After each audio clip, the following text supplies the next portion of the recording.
podcast is part of the Sports Social Podcast Network. No brakes, no brakes, no fear, no fear. The official British Speedway podcast. Welcome along in this week's episode. British Speedway back on Eurosport, and the Birmingham Brummies get their first win of the season. And the Birmingham team have won, up against the odds. That's a huge moment. Full reaction on the way from riders and management, including Ermolenko. The riders have been building up to this thing, just to this level, I think. And I said a couple times since we left Leicester the other day, I seen something. It went all the way to Heat 15, and even then there was drama and controversy. We hear from two riders involved, Piotr Pawlicki and Brady Kurtz. I don't know, he touched me when we come to the corner, so I think this decision is good. I was in the race trying to do the best I could, and some days it doesn't go your way. Our main guest in this week's episode is new signing for the Kings Lynn Stars and former Oxford Spire, Nicolai Klindt. Got the phone call and I couldn't really believe it. I thought he was joking, kind of thing, to start with, because I was sort of speechless. Much more from Nicolai Klindt to come in the second part of this podcast, and in the third part we hear from Kelvin Tatum, his thoughts on Monday's fixture, and of course reaction to the Grand Prix, which saw Jack Holder of the Sheffield Tigers claim top spot in the opening Grand Prix of the year in Croatia. All that and more to come in this week's episode of British Speedway's official podcast. No brakes, no fear. No brakes, no fear. The official British Speedway podcast. Welcome along, starting off at Perry Barr then, as the Birmingham Brummies edged out the Belle Vue Aces 47-43 in a thrilling televised Rowe Motor Oil Premiership clash on Monday night, and it came down to a dramatic conclusion. And Tom Brennan and Piotr Pawlicki, they're going to be heroes tonight. They come through in flying colours in the restart of Heat 15, and the Birmingham team have won, up against the odds. That's a huge moment in the context of the season for the Birmingham team. They've been a desperate start. They've been a patched up team every week. They got a 4-1-7 tonight. Huge pressure the Belle Vue Aces applied, and when it really counted, they came through. Brilliant stuff. Congratulations to them. So with the scores level at 42 apiece, Aces skipper Brady Kurtz was disqualified from Heat 15 as he attempted to pass home star Piotr Pawlicki, with the pole taking a heavy fall. Also still a chance for Dan Bewley in the rerun to keep the scores tied and set up a superheat, but Tom Brennan and Pawlicki were the Brummies heroes, racing to that 5-1 to give their side a much-needed first win of the campaign.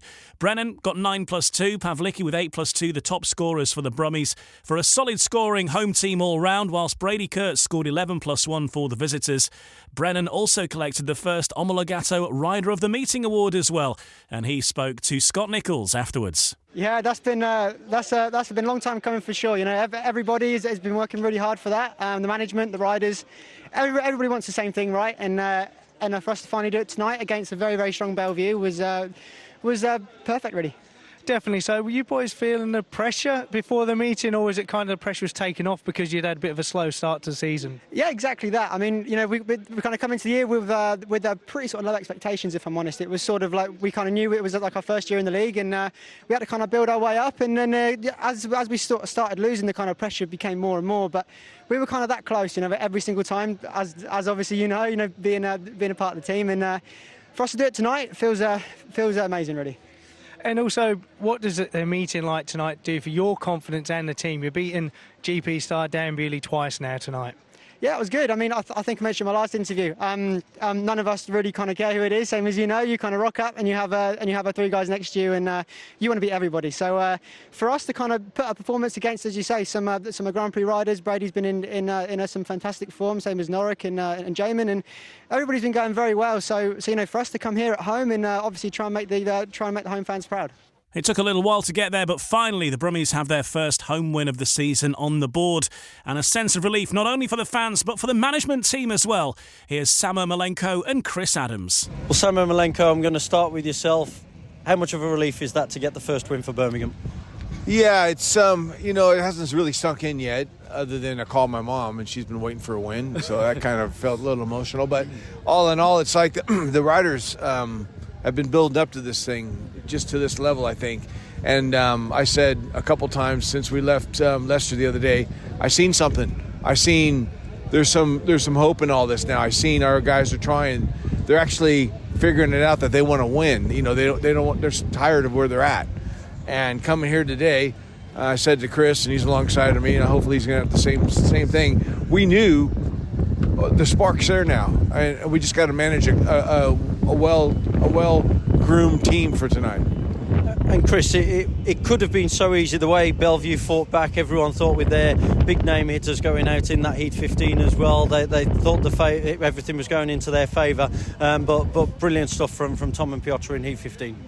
Well, Belle Vue, they're a very strong team, aren't they, really? It doesn't matter where they're riding against. But Tom stepped it up to the plate, you know, we knew he had it in him. Backed up by Piotr, so, yeah, I think good win for the boys. How much more pleasing is it as well, Sam, the fact that every single rider has contributed to that win? That made our job hard because we were thinking what we're going to do towards the end, and we had to make some pretty hard decisions, and we also had to back up our decisions on whether they didn't pursue and get an advantage in Heat 15, we're going to go to a super heat. And what are we going to do then? It's really good to know that we have a selection. Now, we know there's still room for improvement, but the thing is right now they're a team. They're starting to work together now, and it's really enjoyable to be hanging out with them now.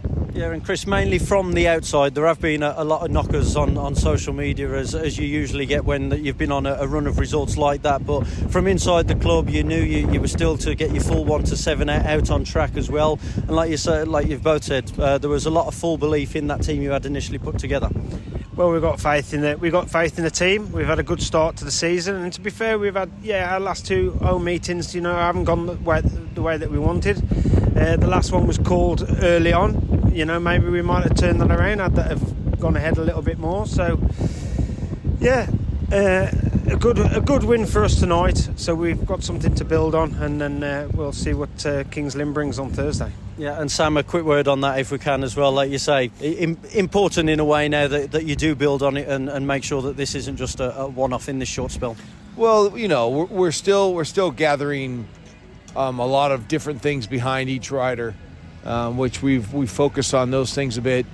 You know, there's mechanical sides of things. There's just all kinds of different things that we had to address. We're going now with a different lineup because the averages have come out, so we got to kind of think about that. We just got to see. I mean, Pietro showed me that he's capable to be a good number one. He can be our number one now, but you know they still are trying to work out getting the best bikes from the European guys that are here, and that's difficult because their tuners are in Poland, and so we're still trying to make sure we don't slip up. The big talking point then was that decision in Heat 15, a collision between Brady Kurtz and Piotr Pawlicki. Let's hear from both of the riders concerned and get their respective views on it, starting with Pawlicki with Scott Nichols. How did you see that decision? I don't know. He touched me when we come to the corner, so I think this decision is good. That's it, yeah. It's been a tough start to the season for Birmingham, but tonight they got their first win. You're obviously excited to be back in the UK. What made you choose to race in the UK again? Yeah, I'm very happy to back here. I need UK. I think so. This is good school, Speedway. So when I want a better race, I think I must race in England. This is different Speedway, like in Sweden, in Poland, so you can learn technique, and we have more contact here. So yeah, I think that was good decision, and I hope this meeting we start, win and more points we have another next meetings, yeah. Well, Brady, just how disappointing is that to be the first side to lose to Birmingham here tonight? Yeah, never nice. But I guess they've got their whole team now, and they're not a terrible team, that's for sure. They got a lot of good guys, a few top riders, and we haven't been fantastic away. We've been great at home, but looking to make some improvements, I guess. I was going to say, are there any major concerns by the early season form on the road? No, I don't think so. We're terrible at the start of every year, so this year's no different. I think we're off to a better start than the last couple of years, so we'll be fine. We've got a strong team, and a couple of the boys will pull it all together and get dialed in, and we'll be fine.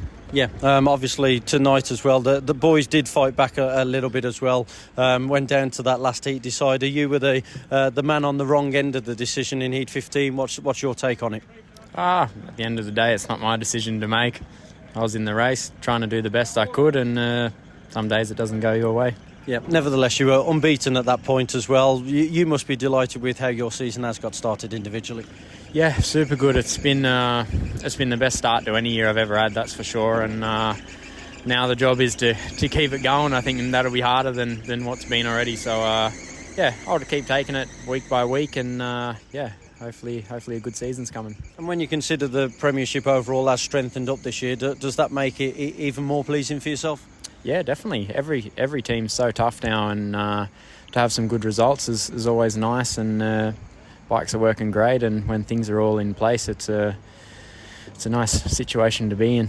Yeah, from the Aces' point of view as well, back home next Monday in the return against Birmingham. The National Speedway Stadium is a fortress for the Aces, and you'll be looking to respond in big style. Yeah, absolutely. We'll be looking for a massive home win. I think we're definitely going to need that to put us back on track. And day meetings are always a little bit tricky, but the track's been great there, and we'll be looking to get back to form. As Brady Kurtz talking to Ryan Guest after that loss for the Belle Vue Aces at Perry Barr. Let's hear now from Dan Bewley. He spoke to Abby Stevens on Eurosport, and it hasn't been an ideal weekend for him, and I'll let Dan explain why. Yeah, I actually was. Yeah, it was a bit of not the greatest of weekends, but GP didn't. Yeah, it's been a trying weekend. Just out cycling yesterday, nice and easy. I was pretty sore already, and got swiped by a car. But we're all good, actually. That's no excuse. Feel fine. I know a lot of fans expect a lot more of me at Belle Vue, and I know I'm capable of a lot more. And working hard. Just haven't really been there. Haven't had the feeling, but tried a hell of a lot tonight. And pretty disappointed in myself in heat 15. I made the start in the rerun and should have probably clamped them, but didn't. But it's been a while since I made a start, if I'm honest, so a bit out of touch. But it's sort of coming together, and I feel like we're in a good spot now, and just looking forward to the rest of the season. Dan, how do you make that switch then? Because you're outstanding. You know the quality you've got. You've won 3 Grand Prix, and you're just such an exciting talent. So people, like you say, expect so much. But when you feel disappointed in yourself, how do you make that switch around? Just it's what it is. We're just working hard to fix it, and I feel like we are getting there. We're getting there slowly, but just little things, and it's been tough, but at the same time, I feel like we're nearly there, and in a good spot for the rest of the season. Dan, thank you for chatting. Rest up, keep well, no more injuries, please. No, we're all good to go. So we'll see you on Monday at Belle Vue. Yeah, we'll explain the full fixture picture ahead very soon. Let's go back to last week, because that was the only fixture on Monday in the Rowe Motor Oil Premiership. Back to last Thursday, and Sam Masters scored a paid maximum as Leicester moved to the top of the Rowe Motor Oil Premiership table at the time with a 53-37 win over Birmingham. The Lions took advantage of the postponement of the Ipswich-Sheffield fixture to leapfrog their rivals, and they also collected the aggregate bonus point as well following their victory at Perry Barr last week. Sam Masters with 13+2 was unbeaten from 5 rides. Captain Max Frick notched 13+1 as he dropped his only point to Vaclav Milik in heat number 1. Milik was one of 4 race winners for the Brummies, who were only 4 points adrift after heat 8, but they conceded 2 5-1s in the last 3 races. Captain Steve Worrell top scored for the Brummies with 8+1. Here's the Leicester team manager Stuart Dixon with Dave Rowe. Stuart, thoughts overall? Birmingham certainly had a go first half of the meeting, but eventually your heat leaders were winning races again, and it was fairly convincing. It was in the end when you look at the scoreline, David, 53-37. I did say that MD would listen to before they started meeting that Birmingham would score more tonight than they did in their home match. I know it was curtailed after 12 races, but I know they've got riders that can ride this place for guys for the championship. So all in all, but from my perspective, from a Leicester point of view, we got the 3 points that were on offer.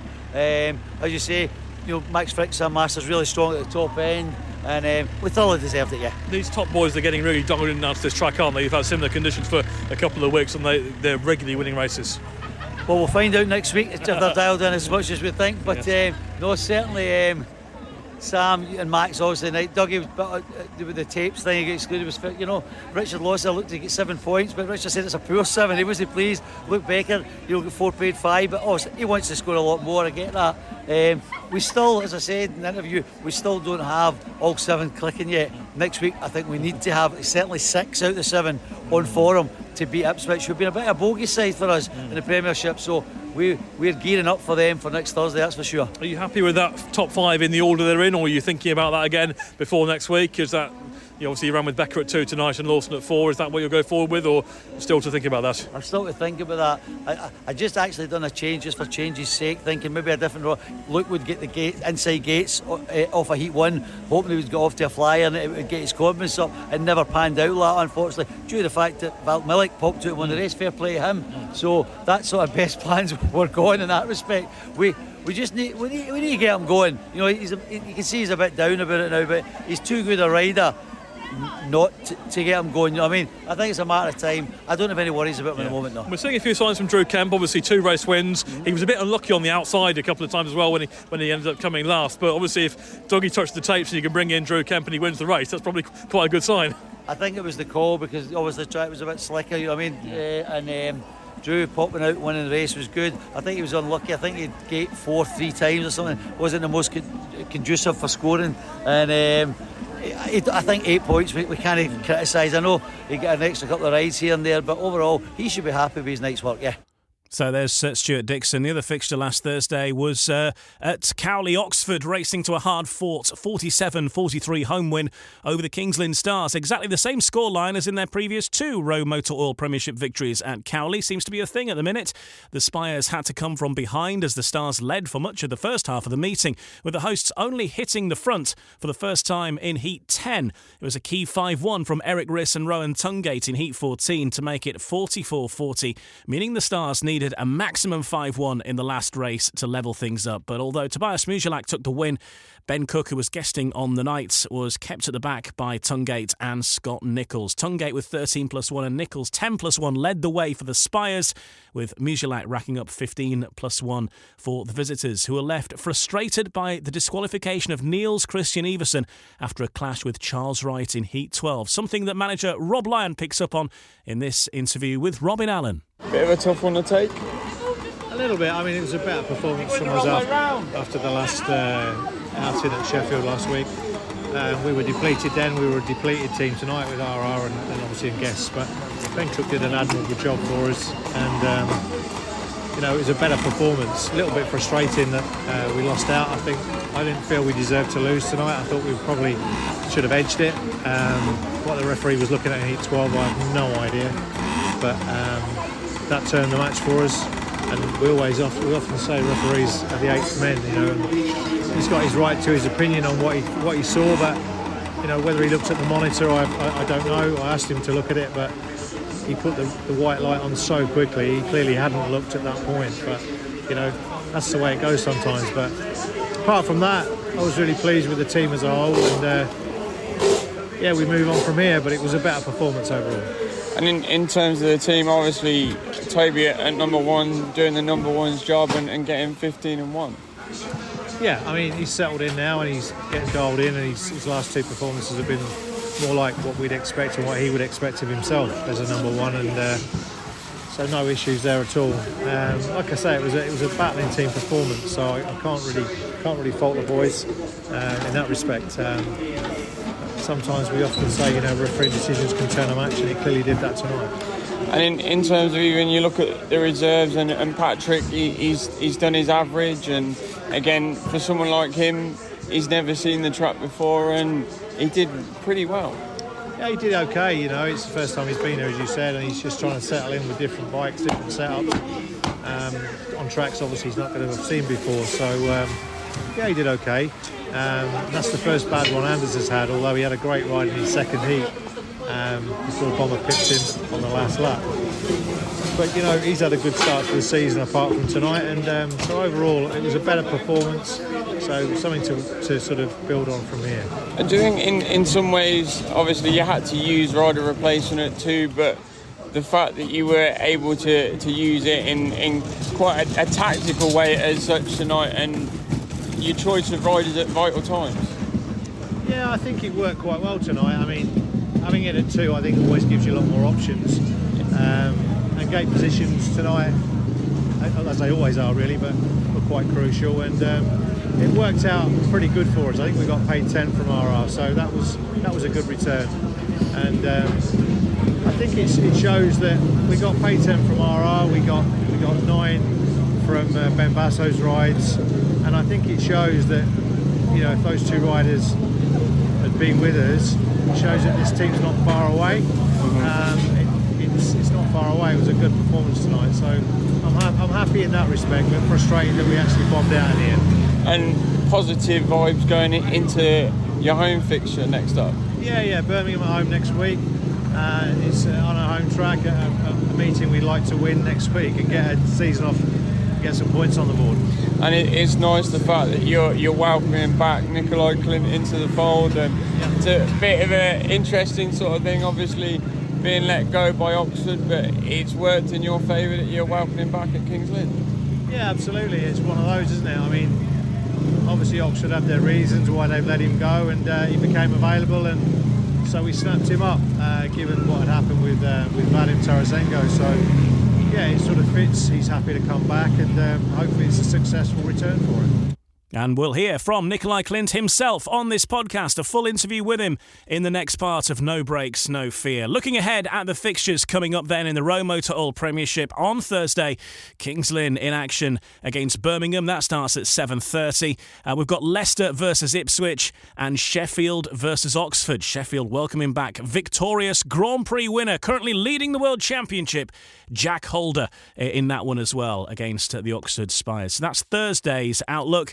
And then looking ahead to Monday in the Rowe Motor Oil Premiership, it's the Belle Vue Aces versus the Birmingham Brummies. That is a 12 p.m. start, lunchtime. It's Bank Holiday Monday, so the traditional 12 o'clock start at the National Speedway Stadium for that one. Ipswich versus Kings Lynn gets underway at Vauxhall at 2:15 for that one, the old local derby. You might call it the Old Farm Derby. Certainly that's what I call it. And then Oxford versus Leicester at 7:30 at Oxford Stadium. That one will be on BSN on Monday night. So no Eurosport this Monday, BSN this Monday, Eurosport back the following Monday.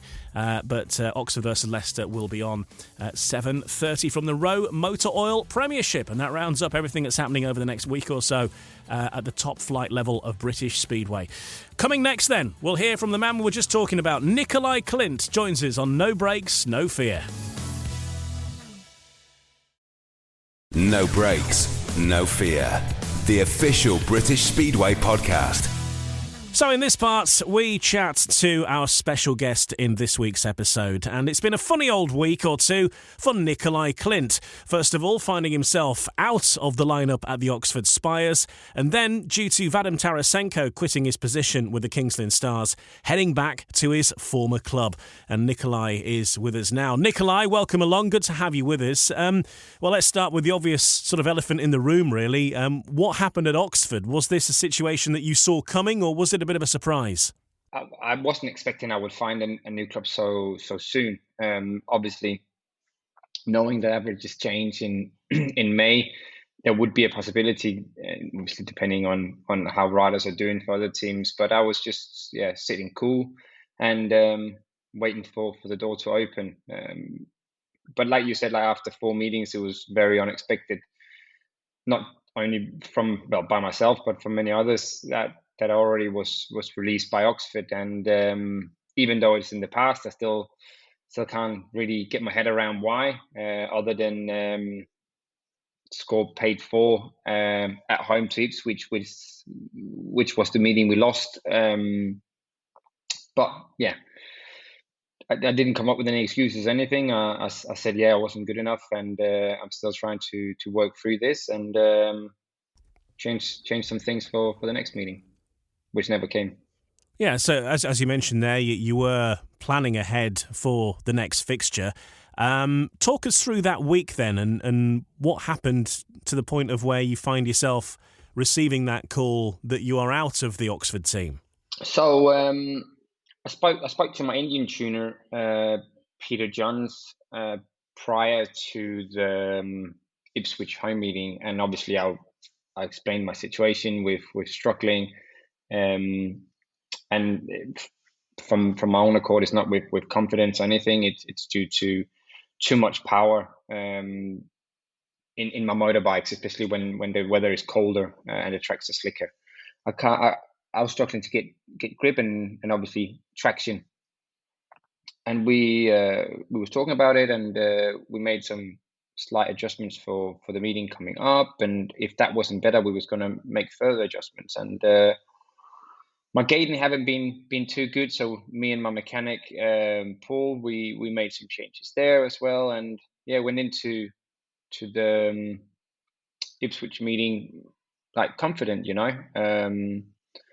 and even though I didn't start off very well with the last, because I nearly spun around on myself in the first corner, didn't go into the next heat with our head down, made a bad start and finished last. So that was sort of the start of that meeting, and I finished off with a paid second, where I personally felt I was quicker than Rowan, which is who is very, very quick around Oxford at the minute.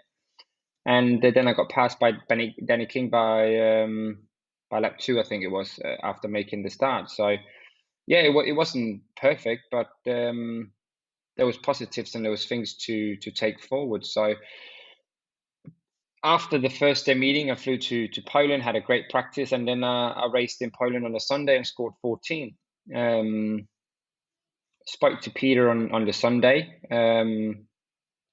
explained him the situation, that I was going to try and obviously change my equipment to suit the Oxford track better, and bring some different engines over from Europe, which I hoped and believed would suit Oxford better. But as I also said, like, we got Ipswich coming up where I ride well. We got Belle Vue, Sheffield, Leicester. I tend to score well there. So just to let you know, I'm trying to find my feet around Oxford.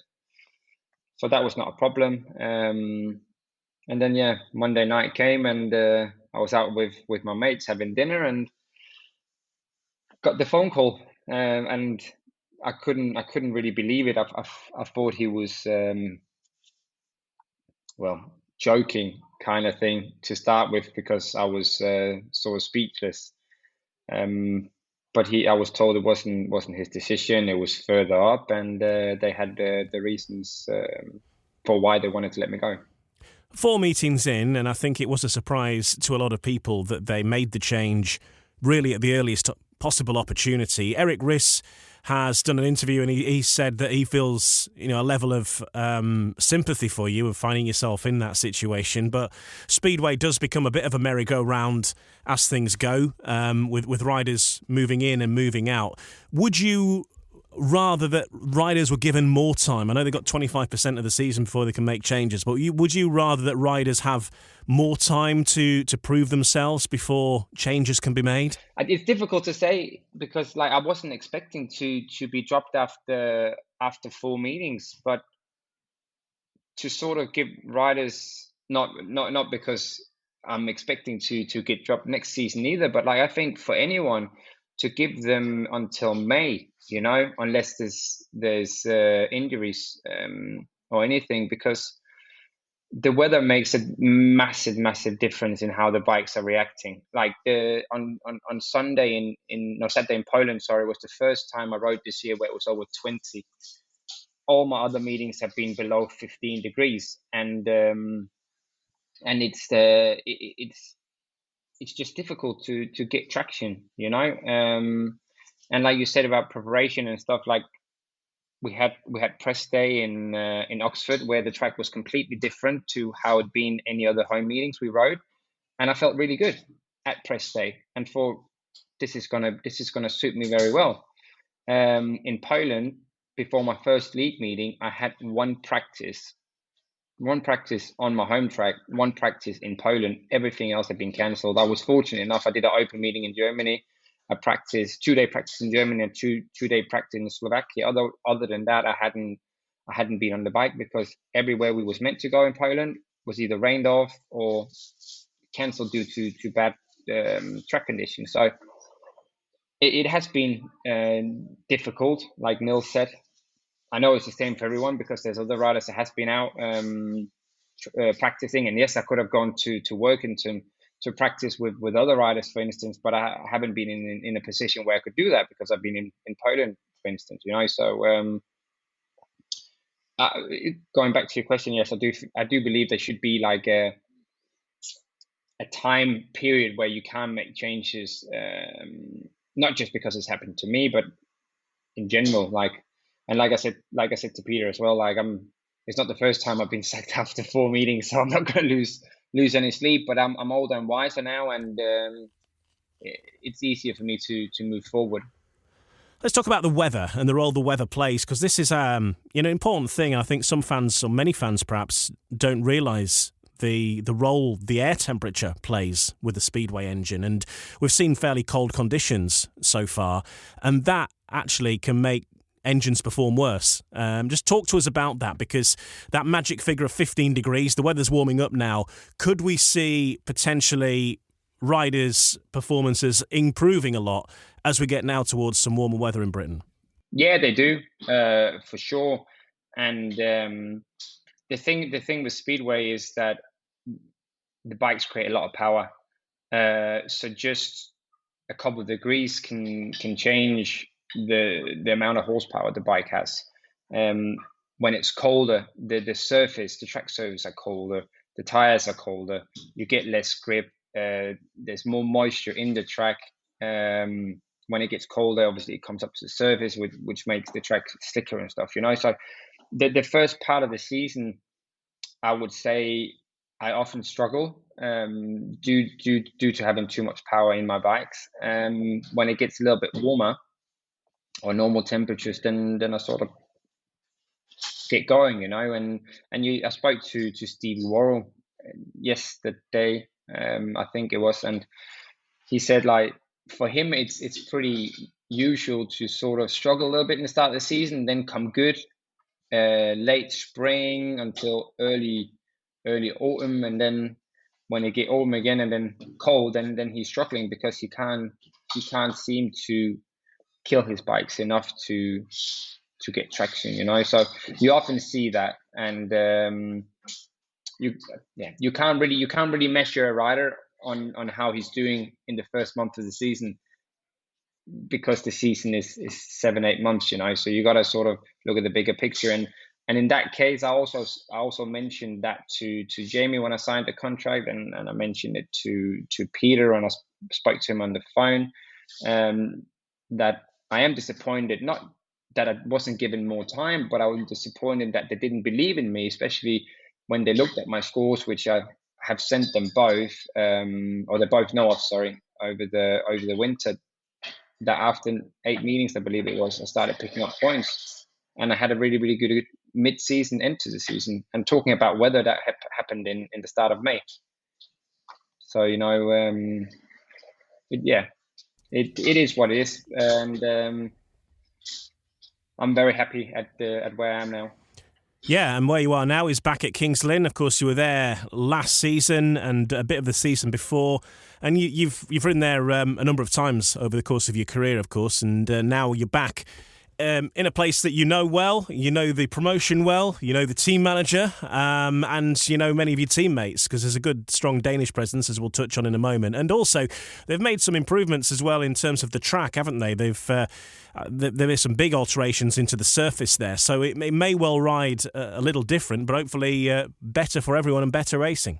What I heard, obviously I haven't been there. I'm going Wednesday to practice, but I've heard that they took all the shale and material from Peterborough and even the old material that was underneath and put it on the track, so it's a more shale based track rather than a clay based track, which obviously they use for the stock cars and also Speedway in the past. And even when I came in 2022, I started off pretty good. I think I didn't have a home meeting where I scored under paid 11.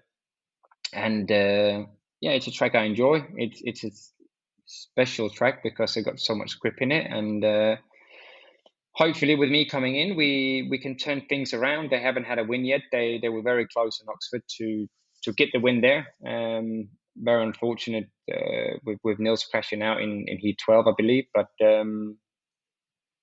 Rob again, one of the best team managers in the league, I believe, and it's just like we talked about before with my own form last year, coming good in start mid-May, and we're sort of in the same boat here. But luckily, they've only done a couple of meetings, and injuries have played a part already with Kings Lynn, haven't they? It's been you need luck, I think, sometimes, and that's just something that Kings Lynn, it seems, just don't have in terms of injuries. And Benjamin Basso's taken another knock at the weekend, and I'm not sure where he's at with potentially with concussion, so he might be out for a few more days yet. But I think Niels Christian Iversen is coming back, so it swings and roundabouts, isn't it? But that certainly has not helped Kings Lynn, despite all promising signs once again. And I know it's early doors, 4 meetings in, I think, but still now some points to make up to get off the bottom.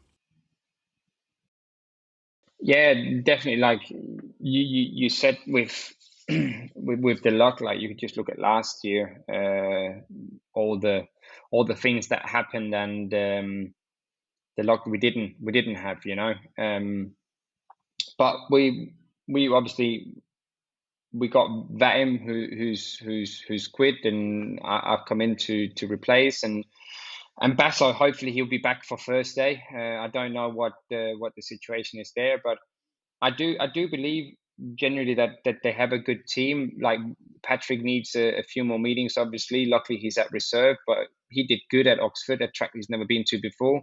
I know he's having another practice before Thursday's meeting too. So what we missed last year was out and out number one. Like I started the season as number one, but I couldn't even score points as a second string rider, so it makes things much tougher. And this year we got Toby, who is out and out number one. He was number one for the majority of the season at Sheffield, where you had Jack Holder, number 3 in the world in 2023. So that says something, and I believe with us being very strong in the middle order, with me, Basso, and Nils, it is going to turn into some points home and away. And it further strengthens that Danish connection as well that Kings Lynn have got. I almost said Peterborough then, but that Kings Lynn have got, because you've got that. It is. Obviously there's a big connection with Peterborough from the previous season. It's not only the track that's come across, of course. There's a few riders made the move as well. And I think when I was talking to Niels Christian Iversen a few weeks ago, we were saying about how there was a good sort of Danish hub there, but that's been further now enhanced with yourself as well. So you're all riders that have obviously spent a lot of time together over the years. Yeah, like Nils, I've been really, really good mates with him since we first started riding together in 2008 at Wolverhampton, and I'll ride with him this year in Gdansk. Benjamin Basso I've ride with in Denmark and Boyens the last 2 years, so I know him very well. So it's a good little group of people, but it's nice to have Tobias in there as well. He's such a nice guy, and he's a team rider too. He doesn't just ride for himself, so it's a good mix. I think we'd probably be a little bit under. We will go a little bit under the radar, but you saw them going to Oxford with Ben Cook as a guest, and ride replacement for Vadim, and then they nearly beat Oxford, So I think there's good things coming up, and like me coming back to a place that I feel good at. I get on with Luke, the track man. We worked very hard to satisfy everyone on the team last year, and Buster as well. I've known for years, so it's nice for me to be somewhere where I feel comfortable. You've had to wait a little bit for your debut, for the new averages to kick in the new month, but you make your debut on Thursday against Birmingham. Now, were you watching did you see the meeting on Monday night? Yeah. Birmingham getting that first win on the board, so they've now got a bit of wind in their sails. Some people will say, well, certainly Birmingham fans or Birmingham riders will say that it's been coming, that they've been close, and maybe, as you mentioned before, you need a bit of time for everything to fully bed in, and then they've beaten Belle Vue, which is quite a statement victory. Yeah, 100%, because Belle Vue have been so good at the start of the season, and they're being led from the front by Brady, who has been outstanding everywhere he's been riding this year. I think Birmingham actually surprised a lot of people in the start of the year. going to Oxford, nearly beating them, and they nearly went to Ipswich, nearly beating them, and they was out in the last heat decider with Sheffield at home in the first meeting. So you can't knock them. And like they said on the TV last night, Monday, sorry, it's only the second time that they had it 1-7, you know. And Piotr Pawlicki, it was only his second meeting, I believe, at home. Milik have had some issues, so I think they're gonna come good later in the year. But again, we gotta take advantage of being at home, and then getting back on the feet again, knocking back on the feet again instead of them being in there after the victory they got over Belle Vue. Did you see obviously it came down to a bit of a controversial incident in some respects, which I think is a bit of a 50-50 call for many fans about excluding Brady Kurtz with Pawlicki in that overtake. Personally, I thought the referee got it right, but what did you see it? What did you think? Yeah, I think he got it right as well, but you can look at it two ways, because you also have had riders who's been excluded being in Piotr's position, because he passes Brady, and Brady obviously goes wide to build up speed and then makes a cutback, which makes him go much faster than Piotr into the corner. Piotr goes out to the fence to close the door and then comes back in again, knowing where Brady is going to come. And you could look at it in the way of saying Piotr is seeking the contact. Brady is sticking to his line, you know. But then again, you also gotta say, ask yourself who's causing the stoppage, and that's Brady, because he comes underneath Piotr. So it was a tough decision, especially in heat 15 where everything was on the line. But like Brady said as well in the interview, he had to go for it because it was win or lose. I think it would have been more harsh to have excluded Pawlicki, because that would have really changed the game. No, that's true. You know, and I think that would have it was you could have gone. You could see it from either side, but I think people see that because Brady was marginally in front going into that bend that he had the advantage. But that's not actually a rule, is it? It's to do with contact, and it's all down to referee's discretion at the end of it, I think. Yeah, it is, and you always have two sides to a story, you know, and two views to a situation like that. And yes, you could say, Brady was in front when the contact was made, but he was the one that came from behind. And the rule when I started riding was if you're in front, you dictate the race. And that's what Nicky Pedersen always used to say when he was a little bit younger than he is now. Well, I was in front, so it's your choice if you want to show off or not. So that's sort of the way I look at it.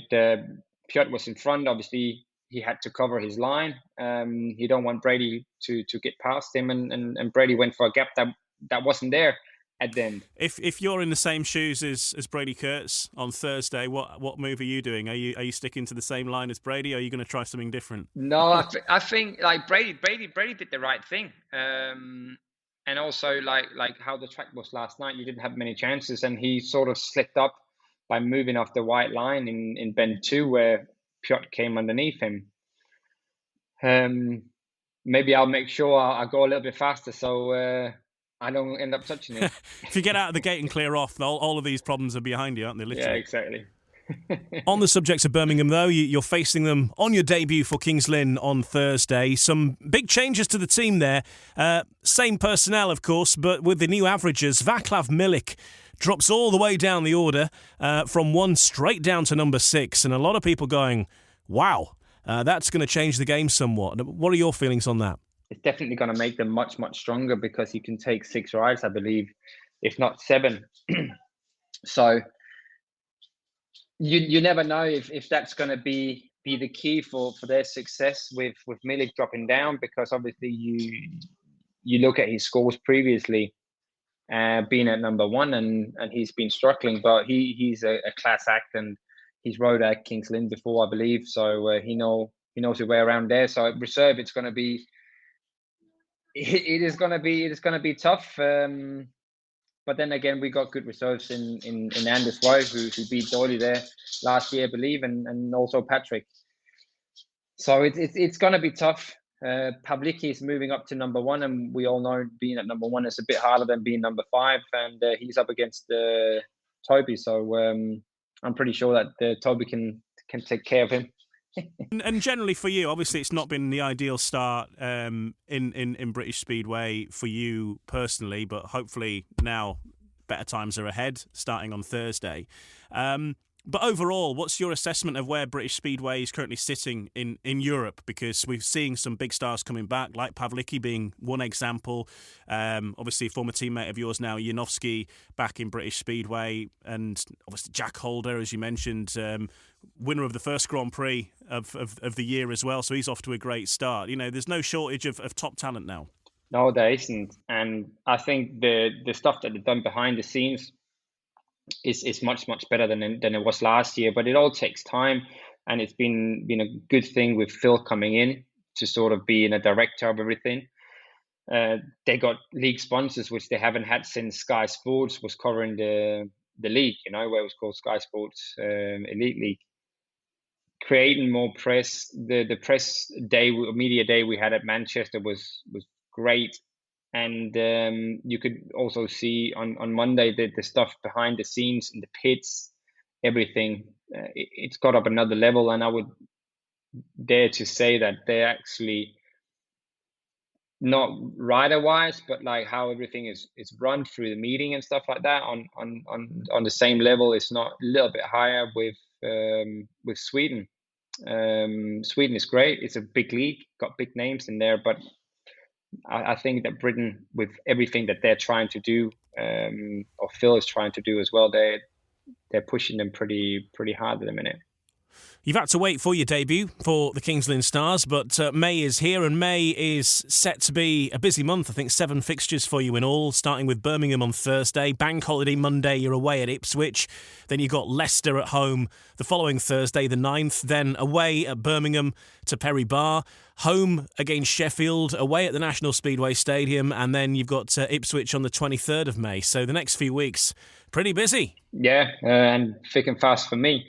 I've had a few days off now, and practice at Kings Lynn. Kings Lynn Thursday, practice Poland Friday, Poland Sunday, and then, like you said, we had Ipswich on the Monday. And then I got 4 days of racing in a row after that as well. So it's going to be good. It's going to be nice for me personally to get on the bike a bit more often, and a bit more frequent through the week, but also with Kings Lynn, it's an important time over the next 2 or 3 weeks to really hit hard and get going from the start of May to catch up some points. We've only done, I think, four meetings so far, and I think we've got 2 meetings a week over the next month or so. So there's lots of opportunities to get some points along the way. Good stuff. And look, the weather's starting to perk up now, getting a bit warmer, so that might make the engines work a bit better, eh? Yeah, I hope so. But like, even when you look at that, like it is meetings that we can get points in. I know Ipswich are very, very strong at home, so that's probably going to be the toughest task. But Birmingham at home, Leicester at home, Birmingham away is places where we should pick up wins. And against opponents we should pick up wins. I know Leicester are strong. But they were strong last year, and with the team Kings Lynn had last year, we ran them close at home, so I can't see why we can't beat them this year. And as you mentioned earlier, Leicester is a track that you personally go well at. I think in that pairs meeting last year, you pretty much single-handedly dragged Kings Lynn through that, didn't you? To the latter stages. Obviously, I'm good mates with Sam Master, so I gave him a bit of stick. I said, I'm a bit shocked that me on my own can beat the whole of Wolverhampton. Obviously, there are 3 riders who raced the heat, and he didn't find it funny. Well, that's now his home track as well, isn't it? It is, yeah, but he is doing very well. I saw he got a paid maximum at home to Birmingham, so I think he's found a bit faster way around than he did at the pairs. Yeah, it was a long time ago now. Well, look, cheers, Nicolai, for chatting with us and talking about your side of the story and everything as well with regards Oxford. But then all the best for Kings Lynn when that gets underway later this week. Thank you very much, Ian. Thank you. Nicolai Klindt, now of the Kings Lynn Stars, and you can see Nicolai in action, as we mentioned, first of all, on Thursday, as Kings Lynn race at the Adrian Flux Arena at home against Birmingham in the Rowe Motor Oil Premiership.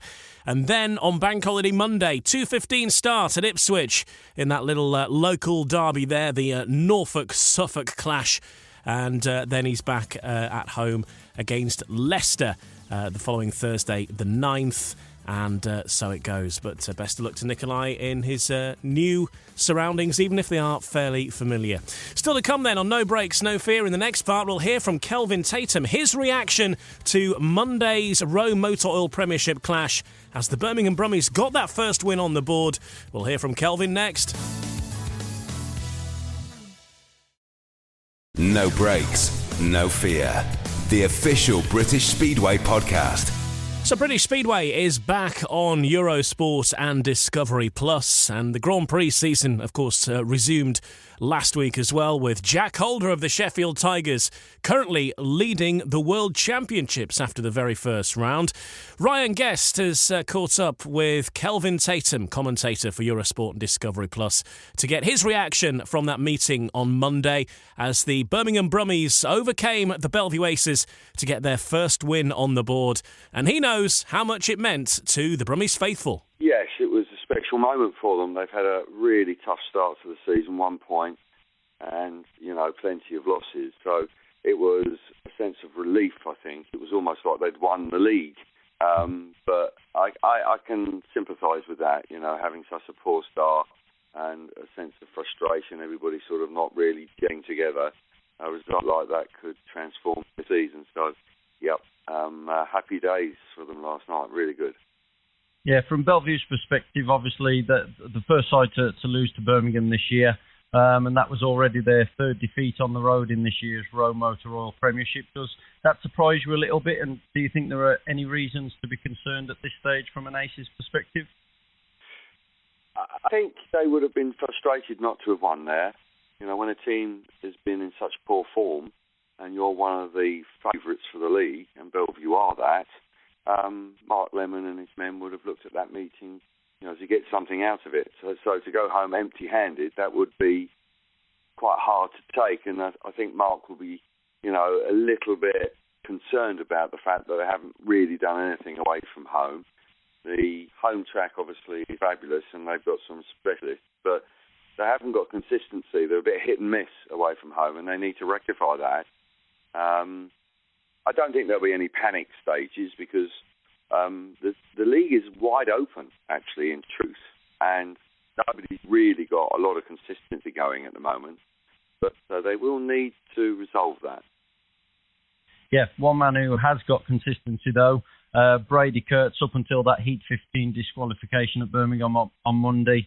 He'd gone unbeaten again from his programmed outings. I think that's 18 race wins out of 28 rides so far, and he's the league's current point scorer. How impressed have you been with his early season form in the UK, and do you think Brady's got what it takes this year to maintain those standards throughout the season moving forward? I see no reason why not. I think he's been an underrated rider for a number of years. It surprised me that he hasn't made bigger progress on the world scene. He's an eye-catching rider. He's clearly very organised and he looks like he's focused. Started the season like a house on fire. Sometimes you'll go through a bit of a dip after such a fast start, but I sense that, he's a mature rider now, doing a great job for the Belle Vue Aces, and he's a genuine leader in that team, and they will need to follow him. But very impressive, and for him, I think it's almost like he's coming of age this season. It's been terrific to see, and the way he rides the bike as well. From a fan perspective, just watching him, he's really good on the bike. So he's doing a great job. Yeah, certainly is. Next up on Eurosport and Discovery Plus, Monday, May the 13th, and it's a repeat of last year's grand final as Sheffield host Ipswich at Alderton Stadium. How much are you looking forward to that one, particularly with the two sets of riders they're both tracking once again this year? Well, what an eye-catching fixture that is. And I'm sure Ipswich, after the disappointment of not managing to get over the line when Sheffield remarkably came back from nowhere to win the title. It was extraordinary last season, the way that panned out. Ipswich will be looking for some sort of revenge, I'm sure, and they will want to get something from it. But, you know, when you consider the names that are back in British Speedway, a lot of them are going to be there on that night, at that meeting. And I think that it should be a really healthy crowd. Let's hope the weather behaves. And I'd like to think it'll be a terrific meeting for us to cover on Eurosport. But, yeah, really looking forward to it. And I think, you know, it's a treat now for us to have, you know, that calibre of rider in the league now. Moving on to a look back at the opening Grand Prix of the year last Saturday and a maiden triumph for Jack Holder. Just how impressed were you with the Australian in Croatia? I've been pretty impressed with Jack Holder for a while, actually. He rode at times last year brilliantly and should have won a Grand Prix in 2023. When he had that fantastic when Australia won the Speedway of Nations the previous season in Voyens, we saw all of a sudden what he was capable of. He sort of built on that last year, and for him to come out and ride like that in the opening round of the season in the Grand Prix this season was just part of his progression. It didn't surprise me. It's been overdue in lots of ways, but clearly delighted, and it could be that Jack Holder could be a genuine threat to Bartosz Szmalski. I hope so, because we want to see a real head-to-head battle. Yeah, we certainly do. Obviously, you've mentioned Bartosz. He made the final, as did Jason Doyle and Freddie Lindgren. So 3 riders who made the final at that venue for a second season in succession. Do you think that's a sign of what's to come from those riders as well this campaign? And do you expect all of those to be in the mix when we approach the latter stages later in the year? I think certainly Bartosz Szmalski won't be too perturbed by not getting on the rostrum. He's a pretty cool customer. Freddie Lindgren, world number 2, I expect him to be in the mix. Jason Doyle has been a bit hit and miss.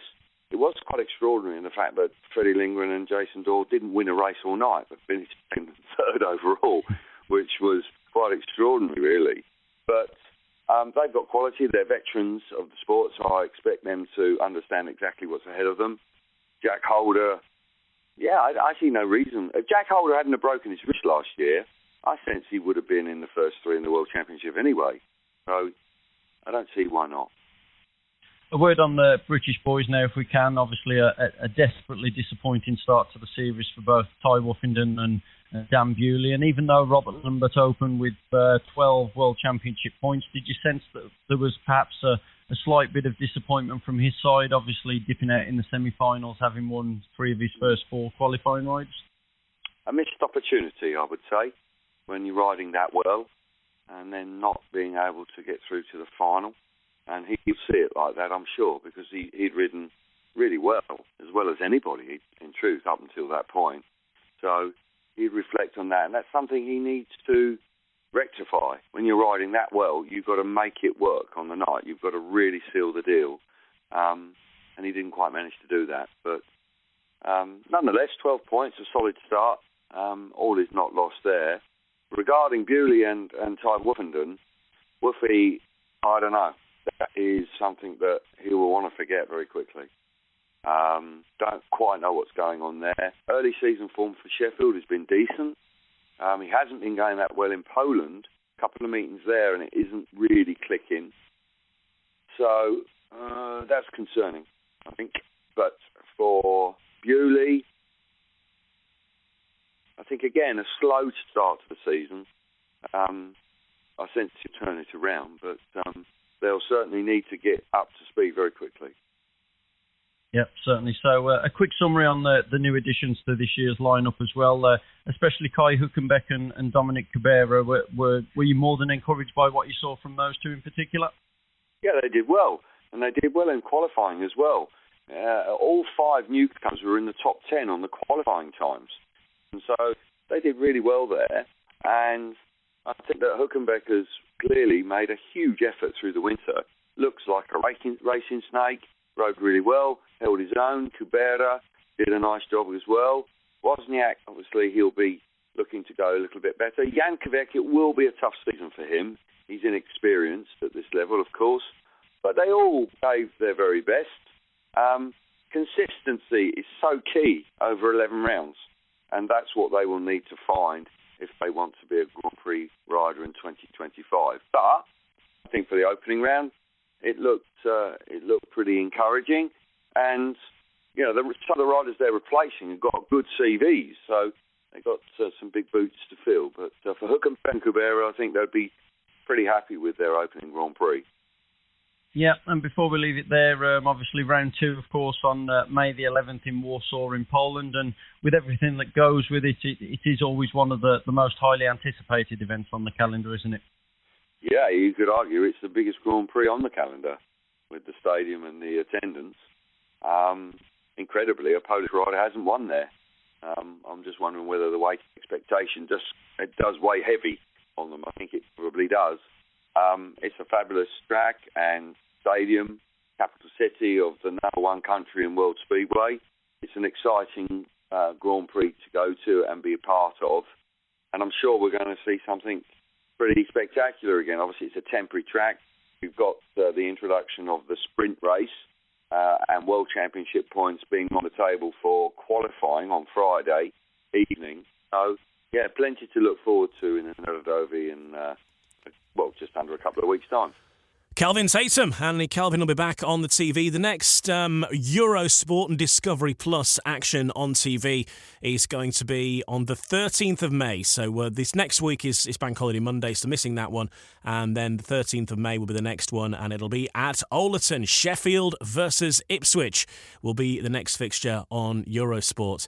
Just a look at the Cab Direct Championship and update you on everything that's been going on there. Workington's 56-34 win over Scunthorpe on Sunday has put them in control of the northern section of the BSN Series. The Comets now only need the aggregate point when the sides meet at the Eddie Wright Raceway to secure top spot and a place in the semi-finals. The most recent fixture, of course, against Scunthorpe at Workington also gave Selina Lieberman her first win in British Speedway, so congratulations to her. And Tate Zischke, arguably performance of the week in the Cab Direct Championship, crashing out of Workington's defeat at Redcar on Friday, and then coming back swinging 48 hours later in Comics colours and getting a paid maximum 11+4, picking himself up off the canvas and going again. Elsewhere, Berwick star Drew Kemp crashed out of the Bandits BSN Series defeat at Edinburgh on Friday. He bounced back with a big home performance 24 hours later as well, again against the Scunthorpe Scorpions. Let's talk about Edinburgh, because they're building up a big Cab Direct Knockout Cup tie with Poole at Armadale on Friday, where 50 points will take them into the semi-finals. Exciting times potentially for the Monarchs, who kept it closer than many thought they would last week at Wimborne Road. The Monarchs worked hard to restrict the Pirates to a 49-40 win in that second leg, leaving the tie finally poised for the return. And they also got the better of Berwick in the BSN Series as well. It was a close-run thing throughout the meeting, but then a coming together between Drew Kemp and Jai Etheridge, two teammates colliding, crashing out, and them having to withdraw from the rest of the meeting certainly helped Edinburgh's cause, and Edinburgh taking maximum points on the night. Here's Edinburgh number 1, Josh Pickering. Very important to always win at home and show a bit of dominance there. Obviously, Berwick are going to be feeling a bit wounded, and they'll feel like that they lost because of that. But in my opinion, they could, brought tacticals in, and Denyon come in for a couple of reserve rides, which was riding well, and I think it still would have been the same result. For the BSN Series now, it's all down to the local derby. It sets it up perfectly for the home and away against Glasgow. Yeah, right. To be honest with you, I don't really follow what fixtures are what. I see it's where a local I have to, derby. Yeah, I just see where I have to be, and I make sure I'm there. I don't know if it's a BSN fixture or a league fixture. I just rock up and race and try and do my job. But it was great to have the fans back here tonight, and good to get a win. So let's have a look at the full fixture picture, and starting off a new month on Wednesday, May the 1st. New averages coming into force, of course, as well, so there might be one or two changes in the way that the teams come out. But got Cab Direct Knockout Cup quarter-final action. Second leg, Oxford Cheetahs versus the Glasgow Tigers. And Glasgow have a reasonably healthy lead at half-time, 51-39. Cammy Brown warning against complacency, though. And Peter Schrock, well, he has to remind his side that the tie is far from over. You can watch that one live on BSN as well on Wednesday night. Also from the BSN series, we've got the Poole Pirates versus the Plymouth Gladiators, which has been postponed. So that has already been called. The weather on the south coast is not going to be great on Wednesday, so an early decision has been made to call that one off. So do not travel to that one this week if you're thinking of going and you haven't seen the news. Thursday then, back to Rome Motor Oil Premiership action. Kings Lynn Stars versus the Birmingham Brummies. Nicolai Klindt making his debut for the Stars. Leicester Lions up against the Ipswich Witches. And the Sheffield Tigers host the Oxford Spires. All of those starting at 7:30. And then heading into a bank holiday weekend, really, Friday, Cab Direct Championship, Glasgow Tigers hosting the Workington Comets, and it's the Redcar Bears versus the Scunthorpe Scorpions. And in the Cab Direct Knockout Cup quarter-final, we've got Edinburgh Monarchs versus the Poole Pirates, and as we're hearing, that one is very much on. Edinburgh will fancy their chances with that, keeping it just to 9 points. Poole might be slightly nervous. We'll see how that one pans out. Could be a fascinating twist. On Saturday, Cab Direct Championship, it's the Berwick Bandits versus the Poole Pirates at 7 o'clock. And we've also got action at 7 in the BSN series with the Plymouth Gladiators hosting the Oxford Cheetahs. That is just 2 points in it for the aggregate as well there. 44-46 in favour of Oxford. That one is live on BSN on Saturday night. Cab Direct Knockout Cup quarter-final second leg. Workington Comets up against the Redcar Bears. Redcar getting a decent win last week. They were injury-ravaged, though, with Danny King crashing out. And, well, he's going to face some time on the sidelines, having broken his hand as a result of that one. Then no action on Sunday, but Bank Holiday Monday has a few things going on. Road Motor Oil Premiership, we've got Belle Vue Aces versus the Birmingham Brummies, kicking off at 12 o'clock at the National Speedway Stadium. Ipswich Witches versus the Kings Lynn Stars gets underway at Vauxhall at 2:15. And then in the evening, it's the Oxford Spires versus the Leicester Lions in the Road Motor Oil Premiership. That one live on BSN. And that pretty much takes us through the next week, because the following Wednesday, it's Oxford versus Poole, and it's starting at 8 o'clock, that one as well, because they've got greyhound racing, I think, during the day.